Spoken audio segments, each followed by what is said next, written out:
भारत आ जाए, क्योंकि पेपर इस बार अच्छा आसान आ रहा है, तो ब्राजील का ही आएगा जहां तक उम्मीद है।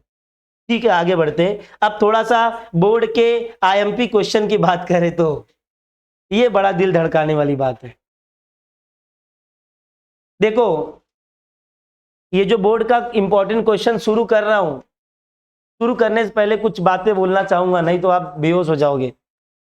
प्रॉब्लम ये है, इसको तो पढ़ना है, इसको ज्यादा ध्यान देना है, और 100% आएगा, क्योंकि इतिहास में आया था बेटा, वीडियो ना बन पाया कैमरे की गलत खराब की वजह से, वो बात की बात है। तुमको हंसने आ रहा है बेटा, पर बहुत तकलीफ हुआ, पर तुमको भी मालूम है आया था, मैं मजाक नहीं कर रहा हूँ।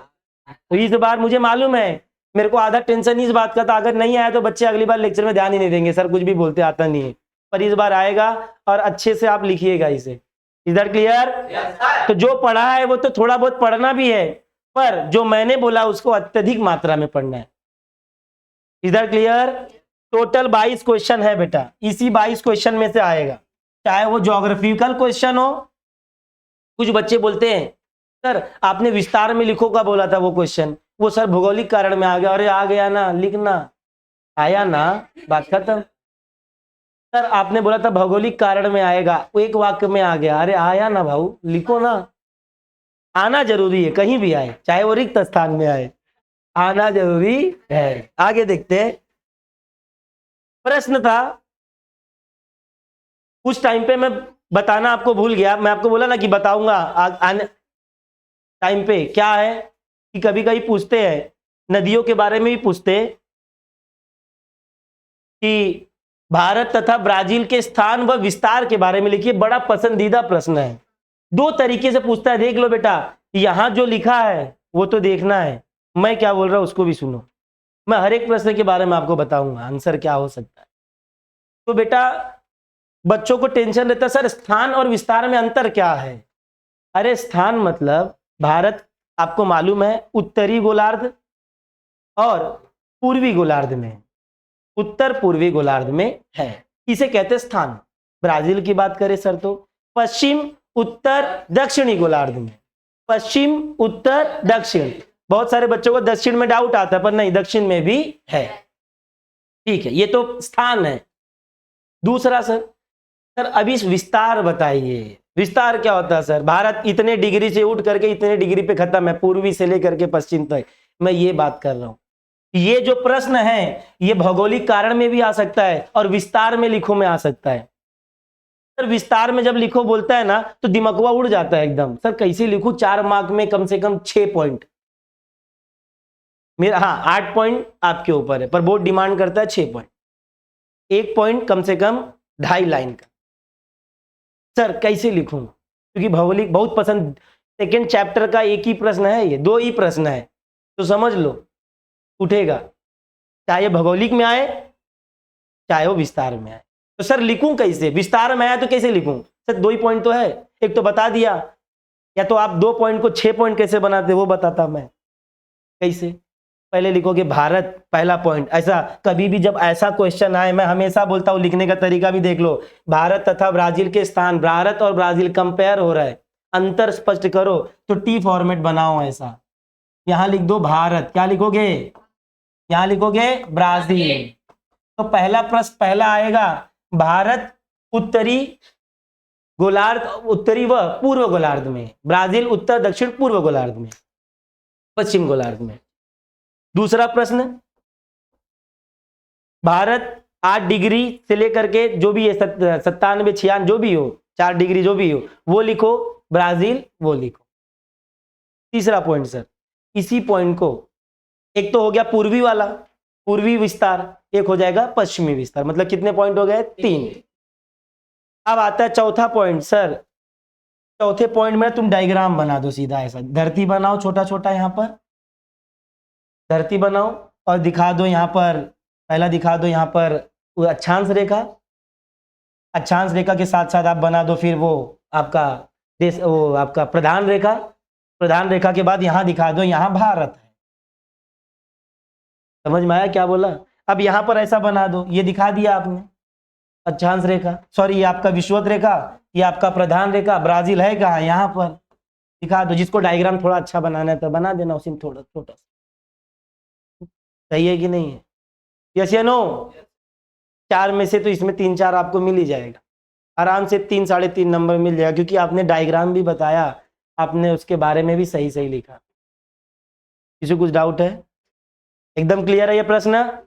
2 जगह आ सकता है, या तो भौगोलिक, या तो कभी कभी 1 मार्क्स में ही पूछ लेता है, बोलेगा भारत और ब्राजील का स्थान बताइए, कंफ्यूजन मत पड़ना, और भारत और ब्राजील का विस्तार बताइए।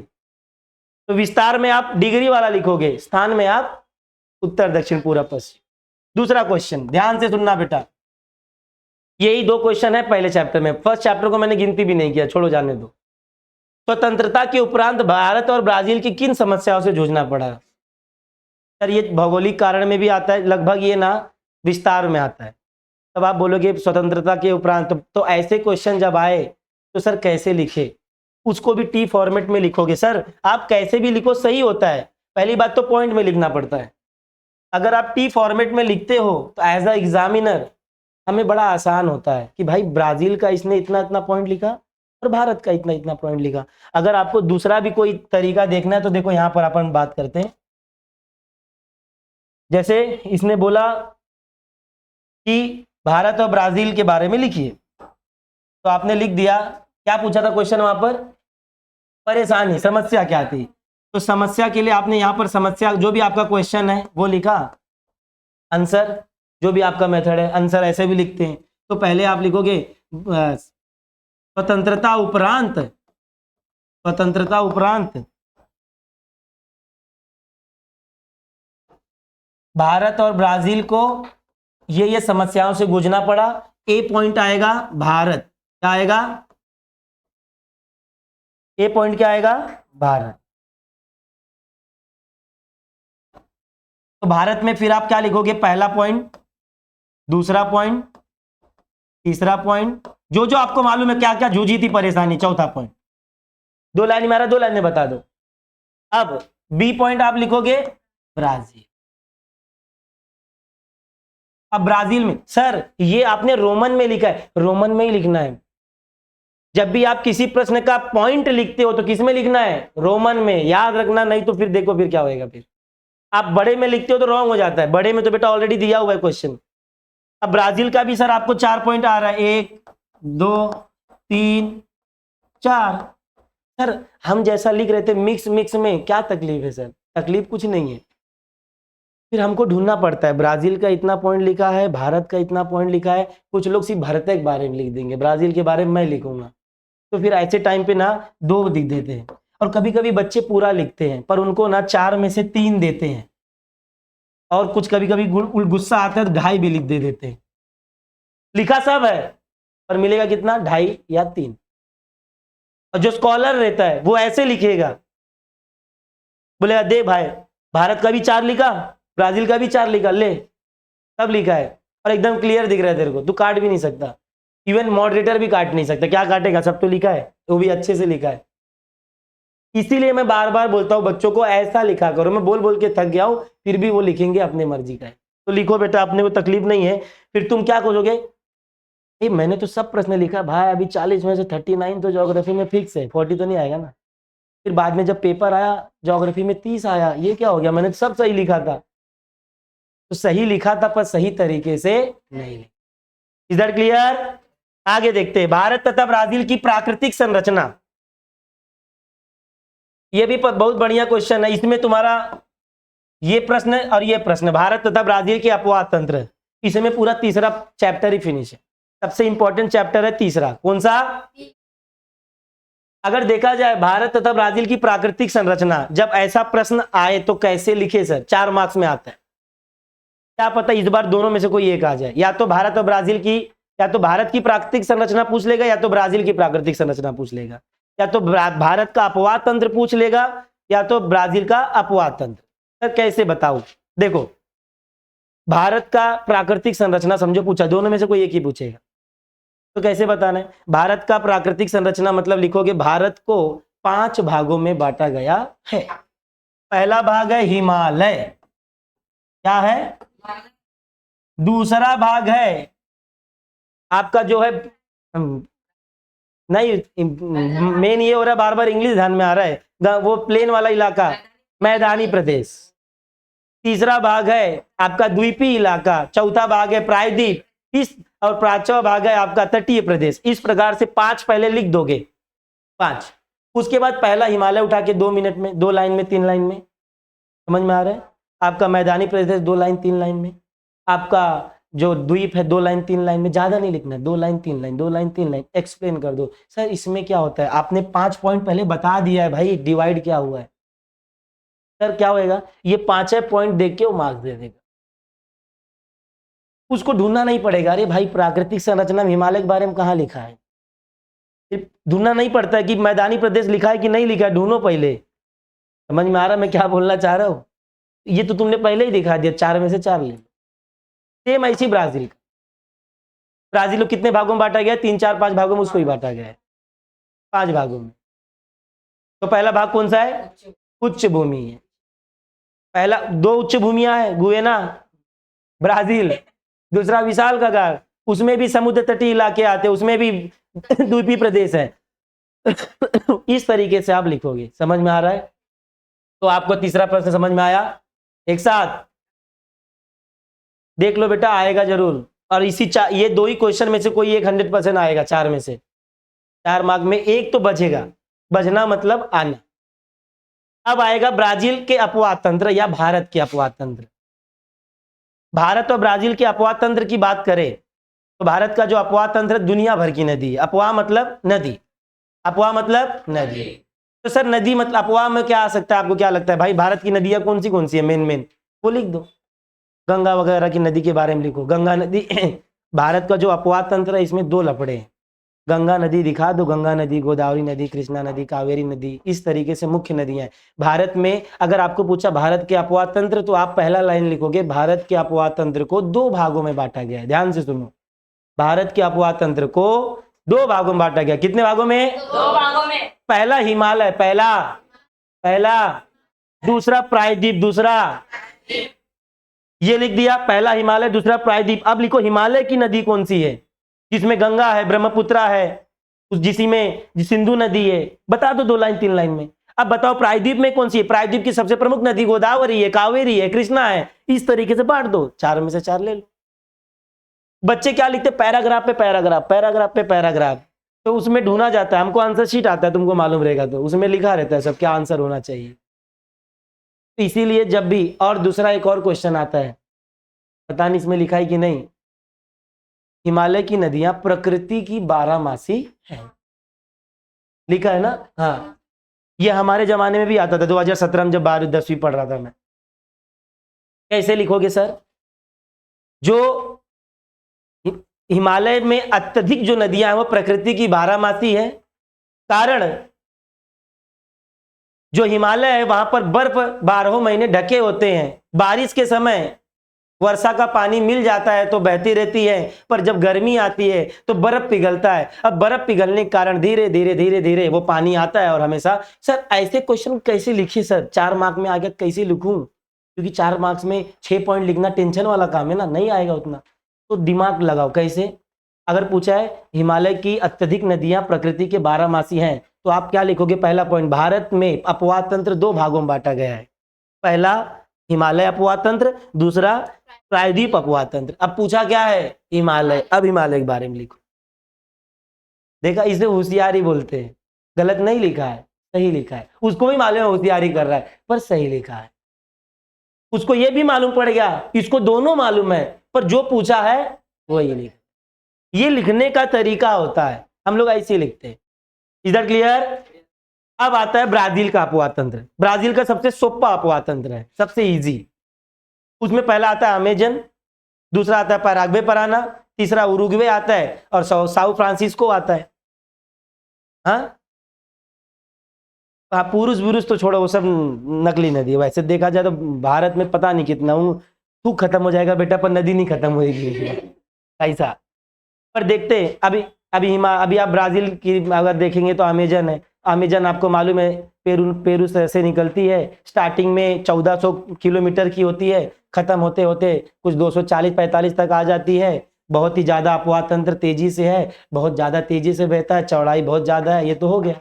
पैराग्वे पर आने का पूछेगा तो आपको मालूम है दक्षिण पश्चिम में बहती है, बाद में अर्जेंटीना में चली जाती है, ये वो दुनियादारी।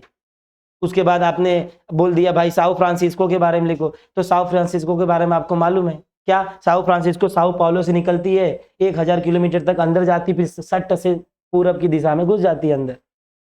एक बात ध्यान रखना, इसमें शॉर्ट नोट्स भी आ सकता है, जैसे बड़े वाले में विशाल कगार के बारे में लिखो,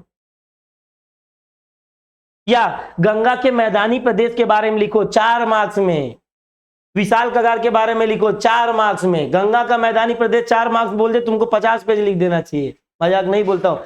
गंगा का मैदानी प्रदेश में गंगा का मैदानी प्रदेश बोले, गंगा का मैदानी प्रदेश 2 प्रकारों में बांटा गया, 2 भागों में। गंगा का मैदानी प्रदेश स्टार्ट कहाँ से होता है? स्टार्ट कहाँ से होता है भाई? गंगा मैदानी प्रदेश पंजाब हरियाणा से लेकर के आसाम तक फैला हुआ है।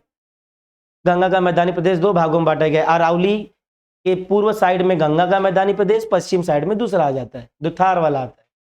तो पूर्व साइड में आपको मालूम गंगा नदी बहती है, बहती है, बहती है, जिसकी वजह से वहां से ब्रह्मपुत्र आती। पूरी कहानी बता दो जो मैंने बताया था, वीडियो है उसका। ब्रह्मपुत्र वहां से बहते बहती आती है यहाँ वहां, पूरी कहानी बांच दो। और अगर आपको भारत का देखो, भारत में नक्शा स्टेंसिल लेके जाओ, स्टेंसिल मालूम है आता है बनाने के, तो उस समय क्या करना है मालूम है? उस समय भारत का वो मैप बना दो थोड़ा सा ऐसा करके, और जो ये इलाका है ना, ये जो इलाका है वो तुम दिखा दो चाहिए तो। ये जो इलाका है आप दिखा दोगे तो वो भी पागल हो जाएगा कसम से। ये जो इलाका है दिखा देना, फिर ऐसा बना के दिखा दो, ये मैदानी प्रदेश, ऐसा लिख दो मैदानी प्रदेश। तो जो 19-20 आपने लिखने में कम किया रहेगा वो मैप ही देख के दे देगा। Map is most important thing in geography. Map दिखाया मतलब आपको पूरा आता है। तो समझ में आया बेटा आपको चौथा क्वेश्चन। और 5वां क्वेश्चन, हिमालय नदियां प्रकृति की बारहमासी क्यों है, कैसे लिखना वो भी समझ में आया। ठीक है, आगे देखते हैं। ब्राजील में पश्चिम की ओर बहने वाली नदियां कम हैं, पश्चिम की दिशा में कोई बहती नहीं है, क्योंकि जितनी भी नदियां सब दक्षिण में बहेगी या तो पूरब में बहेगी, क्योंकि वहां पर ढाल ज्यादा नहीं है। ये तो हो गया। आगे देखेंगे, भारत की पूर्व तट पर बंदरगाह का अभाव है। पूर्व तट, जो पूर्वी तट है, क्योंकि वहां पर बंदरगाह इसलिए नहीं है क्योंकि वो इलाका जो है नदियों के अवक्षेपण से बना इलाका है, पूर्व तट, इसीलिए अधिकतर जो है, ये तो आपके टेक्स्ट बुक के क्वेश्चन है, समझ में आ रहा है। आगे देखेंगे, भारत ब्राजील के जलवायु का वर्णन करो। बाप रे, ऐसे भी वर्णन के टाइम तो फिर आप वैसे ही लिखोगे जैसा मैंने टी फॉर्मेट में बना दिया है। समझ में आ रहा है कि नहीं। चक्रवाती प्रतिरोधी संवहनी वर्षा भारत और ब्राजील के बारे में लिखो। ये 3 क्वेश्चन है पर मैंने एक ही में लिखा है। पूछता है ब्राजील में चक्रवाती वर्षा का अभाव है, क्यों अभाव है वो बताना है। क्योंकि चक्रवाती वर्षा वहां होती है जहां पर एक जगह पर उच्च दाब हो, एक जगह पर निम्न दाब हो। हवाएं जब आती हैं टकराती है, चक्रवाती वर्षा का निर्माण होता है, जो कि भारत में अत्यधिक होता है, उड़ीसा वाले इलाके में। अब आता है प्रतिरोधी वर्षा, दोनों में होती है, भारत में भी प्रतिरोधी वर्षा होती है और ब्राजील के प्रतिरोधी वर्षा का बारे में बहुत ज्यादा पूछता है। ब्राजील में प्रतिरोधी वर्षा कौन है? कगार जो है, विशाल कगार, वहीं से टकराएगी। सर अगर समझो विशाल कगार आ गया 4 मार्क्स में, क्या करें सर? डिस्कस तो किया सर, विशाल कगार 4 मार्क्स में आ गया, तो उस समय आप डायग्राम बना सकते हो। तो ऐसा बनाओगे, ऐसा बना दो, इसको लिख दो विशाल कगार, और यहां पर हवाएं दिखा दो, ऐसे हवा, यहां पर ऐसा वो दिखा दो, क्या बोलते हैं इसको, बादल दिखा दो, बादल, और यहां दिखा दो बहुत ज्यादा बारिश होती है, अतिवृष्टि। और दूसरे साइड फिर बादल को धीरे धीरे ऊपर उठाओ और आगे बढ़ाओ बढ़ाओ, और यहां कम लिखोगे, कम वृष्टि, अनावृष्टि। ये कब बनाओगे सर? जब विशाल कगार आएगा 4 मार्क्स में, देख लो। जो 19-20 लिखने में कम करोगे वो हो जाएगा पार। समझ में आया? क्या पता दिल लग रहा है कि विशाल कगार आए 4 मार्क्स, विशाल कगार और वो 2 क्वेश्चन। इस बार सब रिकॉर्ड हो रहा है, अब की बार कोई झूठ नहीं बोल सकता, अगर झूठ बोला तो मर्डर हो जाएगा। ठीक है, आगे देखते हैं। ये तो हो गया प्रतिरोधी वर्षा। कौन सी वर्षा? कौन सी वर्षा? संवहनी वर्षा बेटा ब्राजील में ही होती है। संवहनी वर्षा, जहां पर विषुवत रेखा होती है वहीं पर संवहनी वर्षा होती है। संवहनी वर्षा कैसी होती है सर? बताता हूँ, 9वीं में पढ़े हो आप।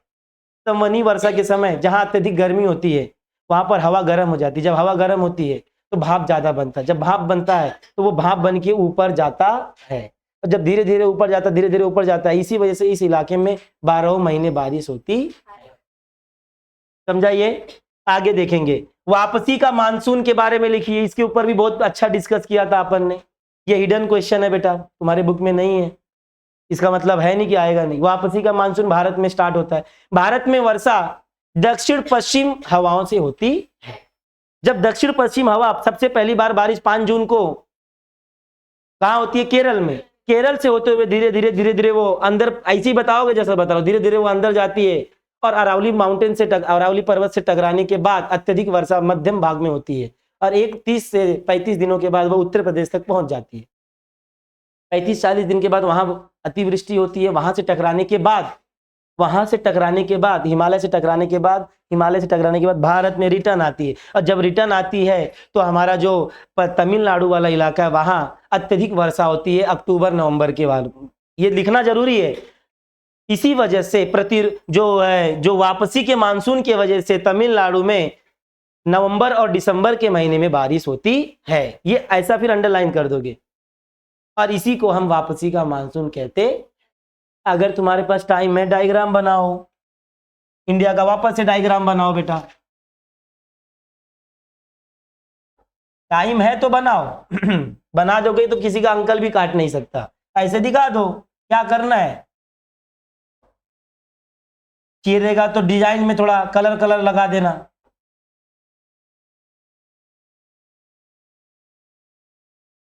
मैं कौन सा बुक खोल के नहीं बता रहा हूं, सब याद है, ध्यान है, क्योंकि कॉन्सेप्ट क्लियर रहेगा बेटा तो फिर जरूरी नहीं ज्योग्राफी में कुछ होए। आगे देखते हैं वापसी का मानसून। वनों के प्रकार, अरे बाप रे कहां गया भाई। हाँ समझो भारत और ब्राजील के वनों के प्रकार बोला है, तो ये अलग अलग भी आ सकता है। ब्राजील के वनों के प्रकार बताइए, भारत के वनों के प्रकार। तो आपको मालूम दुनिया में 4 प्रकार के जंगल है, बताया था मैं वीडियो में। कितने प्रकार के? 4। पहला आता है सदाबहार वन, पहला। दूसरा पतझड़ वन, तीसरा जो है कटीले वन, और चौथा जो होता है सूखा वाला वन। तो भारत की बात करें तो भारत में 4 पाया जाता है। सदाबहार वन, अब ध्यान से सुनो, लिखे कैसे, पहले बता दिया ये 4 वन है, 4 वन लिख दिया लाइन से, उसके बाद लिखो सदाबहार वन। कैसे? जिस जगह पर, जिस इलाके में 200 सेंटीमीटर से ज्यादा बारिश होती है ऐसे ही इलाकों में सदाबहार वन पाए जाते हैं। अब बुक में जाके देखो, 2-3 जंगल का नाम याद कर लो, 2-3 पेड़ों का नाम का याद कर लो, सदाबहार में कौन से पेड़ होते हैं। ये पहला पॉइंट। दूसरा पॉइंट, पतझड़ वन या अर्ध सदाबहार वन, दोनों एक ही बात है। जिस इलाके में 100 सेंटीमीटर से ज्यादा बारिश, 200 सेंटीमीटर से कम बारिश होती है ऐसे इलाकों में अर्ध सदाबहार वन या पतझड़ के वन या पर्णपाती के वन पाए जाते। देख लो 2-3 पेड़ों का नाम। और भारत में सर्वाधिक मात्रा में पतझड़ के वन, अर्ध सदाबहार वन, पर्णपाती वन पाए जाते हैं। तीसरा आता है कटीले वन। जिस इलाके में 50 सेंटीमीटर से ज्यादा, 100 सेंटीमीटर से कम बारिश होती है उस इलाके में कटीले वन पाए जाते हैं। सेंटीमीटर बोला है, मिलीमीटर नहीं बोला है, ध्यान से सुनना नहीं तो ले जाओगे पूरा। अगर मैं 200 सेंटीमीटर बोल रहा हूं तो मिलीमीटर 2000 मिलीमीटर हो जाएगा, या तो सेंटीमीटर लिखो या तो मिलीमीटर। ये भी बता दिया, अच्छा हो गया याद दिलाया। ये तो भारत का हो गया। ब्राजील में भी सेम कॉन्सेप्ट, जहां पर 200 मीटर से ज्यादा, बस ब्राजील में 3 ही वन पाए जाते हैं। कौन से सर? पतझड़, सदाबहार और कटीले। हाँ, ब्राजील में सदाबहार वन ज्यादा पाए जाते हैं क्योंकि वहां पर बारिश ज्यादा होती है। सदाबहार वन के जो पेड़ होते, पत्ते होते, बड़े बड़े होते हैं। सदाबहार वन के बड़े बड़े पत्ते होते, चौड़ेदार पत्ते होते हैं। ये तो हो गया, समझ में आया बेटा। ये जो मैं भारत और ब्राजील बोल रहा हूं ना, इसमें 2 प्रश्न है। अकेला भारत भी आ सकता है, अकेला ब्राजील भी आ सकता है, या दोनों। अब आगे देखते हैं। ब्राजील में हिमपात नहीं होता। हिमपात जो होता है बर्फबारी। 2 कॉन्सेप्ट है, एक ओले पड़ता है, एक स्नोफॉल होता है। कैसे होगा बेटा? यहां पर तो वो है ना, क्या बोलते हैं, विषुवत रेखा है। ये तो आपके टेक्सचुअल क्वेश्चन है। भारत तथा ब्राजील कि वन और वन्य जीव के बारे में लिखो। वन के बारे में तो बता दिया, जंगल कौन से होते हैं, और उसमें वन्य जीव कौन से, ये तुम्हारा टेक्सुअल क्वेश्चन है जो मैंने रखा है। आगे हिमालय में कितने प्रकार के वन, ये हिडन क्वेश्चन है, इसके ऊपर भी मेरा दिल धड़कता है, इस बार आएगा, दिल धड़कता है कौन से क्वेश्चन पे, उसको और अच्छे से पढ़ लेना। हिमालय के वन मतलब हिमालय में 3 प्रकार के वन पाए जाते हैं ऊंचाई के हिसाब से, ध्यान से सुनो, ऊंचाई के हिसाब से हिमालय में 3 प्रकार के वन पाए जाते हैं। ऊंचाई, अधिक ऊंचाई, मध्यम ऊंचाई, नीचे। अत्यधिक ऊंचाई पर फल फूल वैरायटी की चीज पाए जाते हैं, मध्यम ऊंचाई पर कम पाए जाते हैं, और जो सबसे नीचे वहां पर जो है शंकु के आकार के वृक्ष पाए जाते हैं। इस प्रकार से हिमालय के वन डिवाइड किए गए। ध्यान रखना बेटा, ज्योग्राफिकल में आ सकता है या आंसर इन डिटेल में। तो सर आंसर इन डिटेल में आपने सर 3 ही पॉइंट 4 पॉइंट बताया, तो सर क्या करें, तो पहले बता दो भारत में 2 प्रकार के वन, वैसे 2 प्रकार के भारत में पाए जाते हैं, एक हिमालय के वन और एक प्रायद्वीप के वन। तो प्रायद्वीपों में भागों में अत्यधिक मात्रा में जो है सदाबहार वन जो कि विशाल यहाँ पर पाया जाता है, वेस्टर्न घाट में, पश्चिम घाट में। इस तरीके से आप बता सकते हो।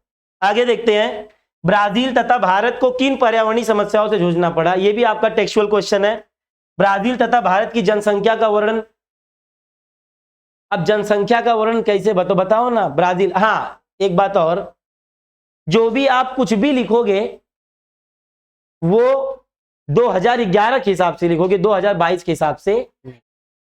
जैसे ब्राजील भारत में 2011 के हिसाब से 121 करोड़ पॉपुलेशन था, और ब्राजील में 20 करोड़ 18 करोड़ के आसपास पॉपुलेशन था।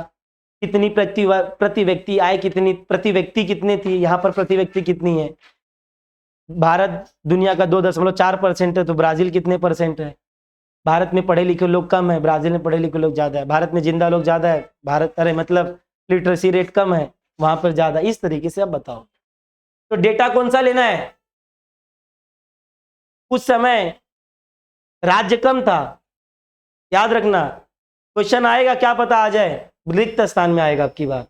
भारत में डैश केंद्र शासित प्रदेश है, कितने हैं, 8 अब लिख दोगे तो गलत हो गया ना, फिर 7 आएगा 2011 के हिसाब से, क्योंकि मैंने ये प्रश्न दिया था और गूगल से आंसर जब निकाला था, हमको आंसर शीट भी आया था, तो उसमें 7 को सही किया था। इसमें अभी भी भ्रम है, 7 लिखूं कि 8 लिखूं, तो ऐसे क्वेश्चन तो आएगा नहीं बोर्ड में, पर आया तो 7 को ही सिलेक्ट करोगे।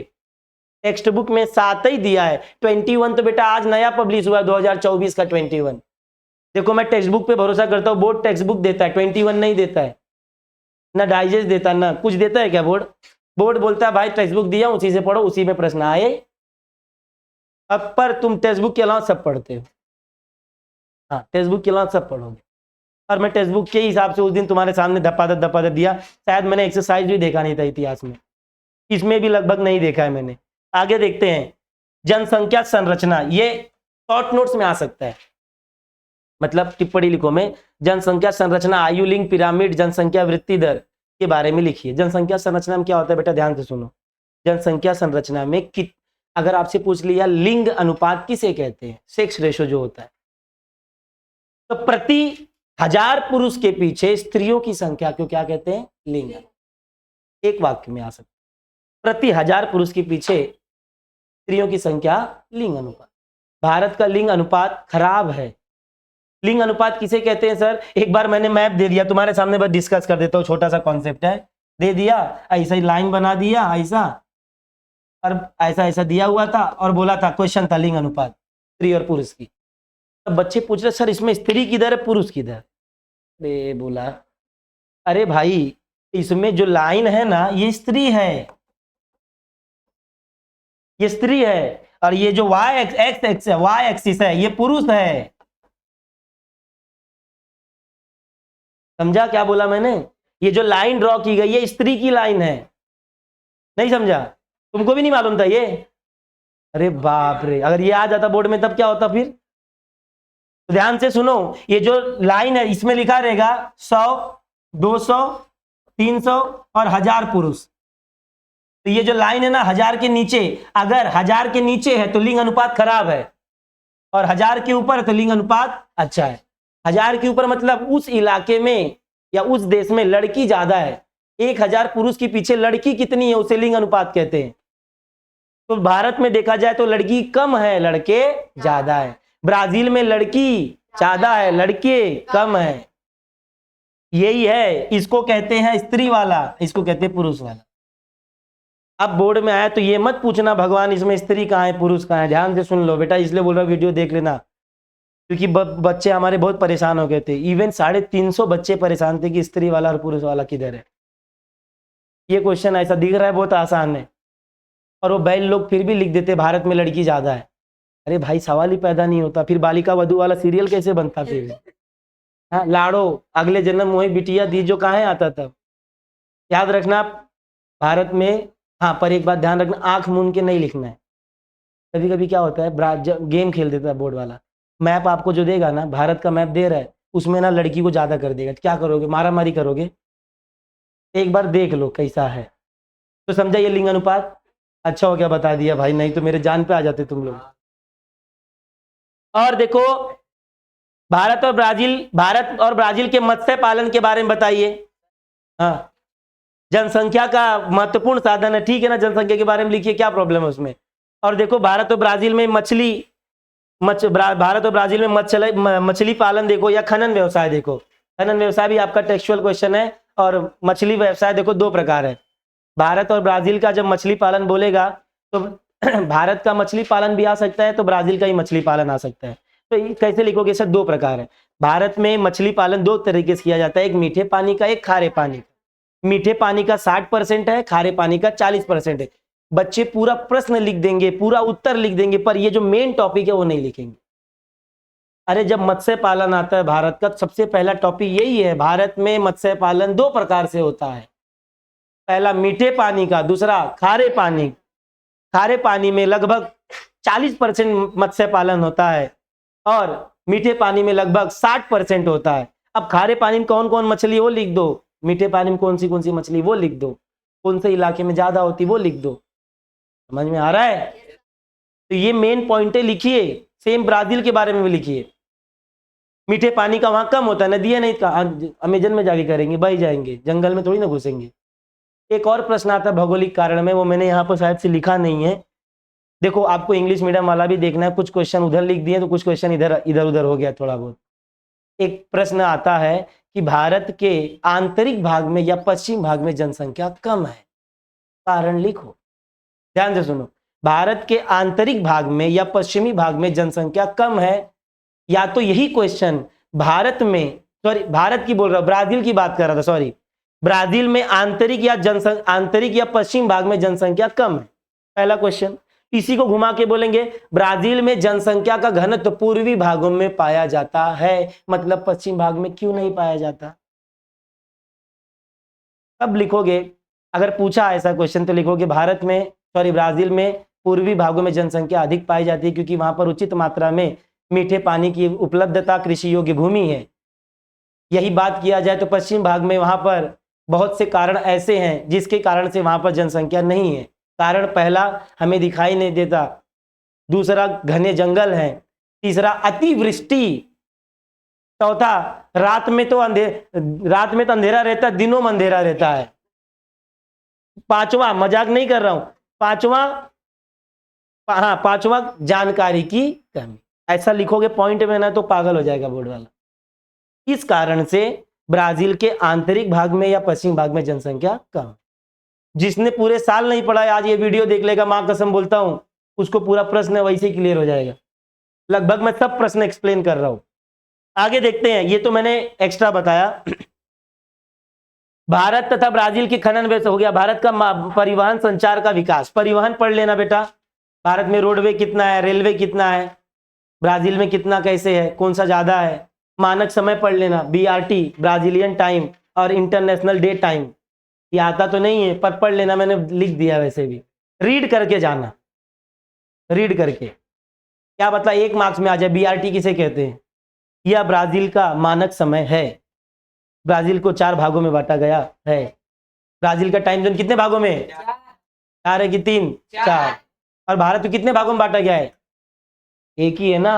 अरे तो काहे सोच रहे हो इतना। अब मानक समय की उपयोगिता, संचार माध्यम, ये तो हो गया। अब ये जो क्वेश्चन है पेज नंबर 66, 57, 54, 53, 41, 34 और 27, ये 6 मार्क्स वाले क्वेश्चन है। कितने मार्क्स वाले? कितने मार्क्स वाले? कृपा करो इसको जाके रिफर करिए, और भगवान की कृपा रहेगी तो इसी में से कोई आ जाएगा 6 मार्क्स में। तो क्या आपको समझ में आया बेटा? किसी को कुछ डाउट है? Everything is clear?